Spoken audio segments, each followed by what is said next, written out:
நடுநற்றித்தானத்து நானுனை தியானிப்பேன் பிரம்ம மந்திரத்தை போதித்து வந்திடுவாய் சுடுமுனை மாற்றாய் ஜோதியை காட்டிடுவாய் சிவயோதியாக எனச்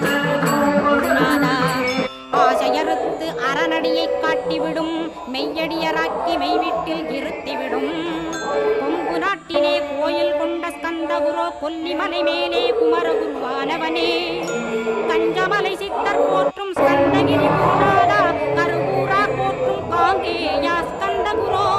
மருதமலை சித்தன் மகிழ்வாணி பரமகுரோ சென்னிமலை குமரா சித்தர் கருங்கோனே சிவவாக்கிய சித்தருளை சிவன்மலையில் போற்றுவரே பழனி